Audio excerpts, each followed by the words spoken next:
Hello YouTube, I'm Dear Michael, and this video is a video response to Mike over at Terranscapes in response to his rapid fire critique of this small wooden stone cabin.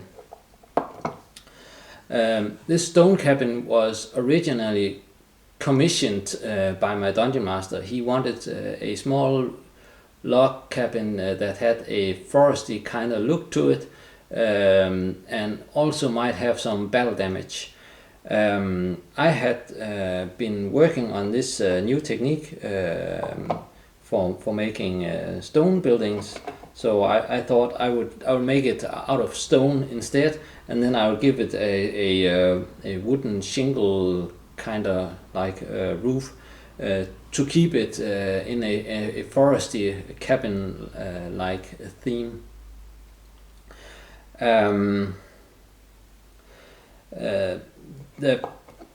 My dungeon master sent me some pictures of the interior with the floor plan, and it had a lot of beds, and the work in progress photo was one I took and sent to my dungeon master and explaining to him that the floor plan wouldn't work in real life.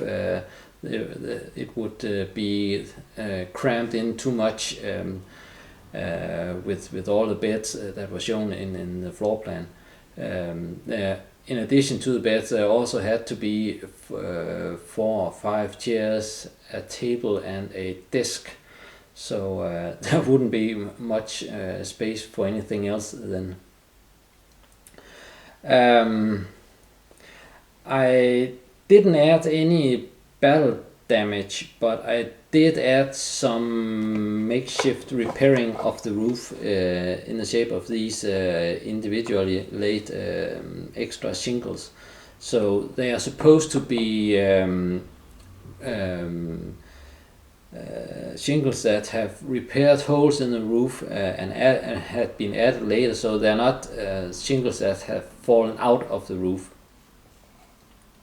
In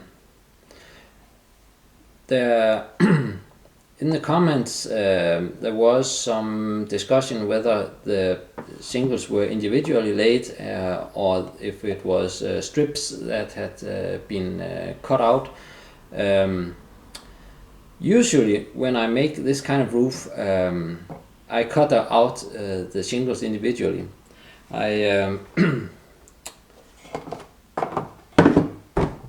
I know from experience that it takes a lot of time. There are about 800 shingles in this building and they have all been cut out individually. And then they had to be glued on one row at a time and then left to dry in order to prevent the roof from warping from the moisture in the glue. So with this building, I wanted to try this technique with the strips. So I had cut out 22 strips from cereal box, and then I would cut out tiny wedges of along the bottom. And once they had been cut out, I would cut out small strips at the bottom of the shingles to make them appear to be individual shingles. That way I could glue all the shingles on at once. And it wouldn't take so much glue, so the roof wouldn't warp the way it would if it was individual shingles. Unfortunately, the strips that I cut out didn't have were not as random as I had hoped for. So when I started to glue them on, I realized that they were all the cracks were sort of below each other, so I had to cut out a few extra strips and then shift the cracks a little, so that they wouldn't be as uniform. I've painted these shingles in some bright colors, so that now it should be clear that these are actually the result of repair work. I've added a single grain of sand to all the corners, and I painted it so that it looks like spikes or nails used to fasten the shingles. The chimney have been hollowed out. I made a square hole in it. I might accidentally have made the hole a little too big, but it does look better now that there's an actual hole in the chimney. I painted the interior of the chimney a very dark gray, and I also added some of it to the outside to make it appear like the chimney has some sort of terrace suit. I have also added some windowsill as you suggested, and I've also added some bottom sill to the door. These sills improve the look a lot of the windows. The door that I've added is it only opens out a little, but it opens inwards fully. And you mentioned something about dollhouse hinges. That sounded a little complicated, so I have been thinking about this alternative way of making the door. So I drilled a hole in the wall from the top here, and I also drilled a hole in the bottom sill. And then I stuck a paper clip that I had straightened out into this hole and cut it into length. And I then glued a piece of cereal box board to this paper clip, and then I added some well, it's not balsa wood, but something similar to make a door pattern. The door is quite robust, and it looks okay. If you look careful, you might see some black paper here on the inside where it is hinged, but you have to look for it to see it, and because of the way it's made, I think it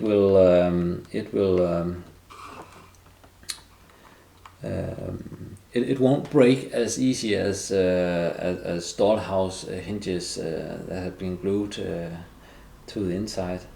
That is at least what I hope for. The stone texture. You mentioned something about making using less spackle to show more of the stones. That was what I was going for. I have been experimenting with this technique for making stonework. As you can see here, I made some notes on the back side using different size stones and gluing them together differently. And I also used this technique for this kind of portal, magic portal. And doing so, I realized that I should use much less spackle than I originally planned to let the individual stones show up better. So that was what I was going for. So I didn't make as much paste for making this kind of texture as I would normally do, and I wanted to make it real runny and thin so that it wouldn't obscure the stone the stone pattern. What happened was that I made too little, and that meant I had to stretch it to cover the whole building. And then when it dried, it sort of pulled itself together, and it opened some of the cracks, sort of like bubbles that explode and pop. So what I ended up with was a lot of holes in the walls. So to fix this, I had to apply another layer of this kind of spackle, and that caused the stone texture to be slightly obscured. But I particularly like the way it looks on the backside here. So I was going for for the kind of texture that you mentioned. The vines, I put originally the vines in place to break up this brick wall, and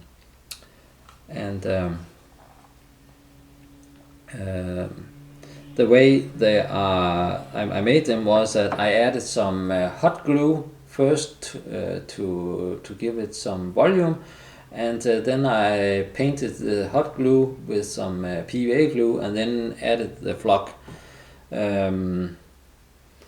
I think I will try a different approach with the vines next time.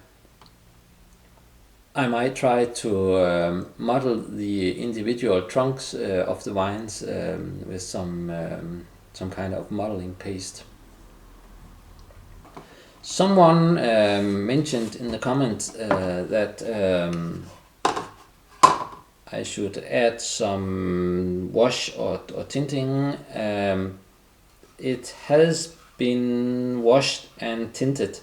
It is a very subtle wash, and apparently it doesn't show up in the pictures, but it has been added. The build I did before this one was this portal, and I added a brown wash to it, and it looks awful. So I didn't want to add a too obvious wash, so I only added tinted a little with a brown and a dark green wash.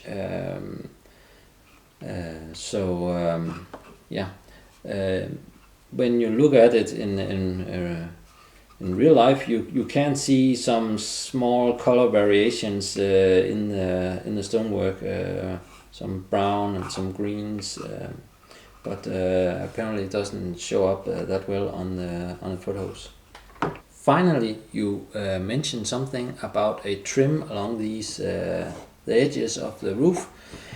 I don't know what to do about that. I have to think that one over. I don't. it's something that's kind of hard to add to it afterwards, and um, it well, I thought about adding some kind of wooden plank on the side, on the on the edges, but I fear that it might break off during play, um, and then it will look even worse. Um, for now, I'm just gonna leave it as it is. I wanna take this time to thank you for taking your time to do not only this rapid fire critique, but the rapid fire critique in general. I really appreciate you doing this, and as you can see, this has helped me a lot, and I also enjoy watching the other critiques that you have done. So keep on the good work, and thank you for doing this. Yeah.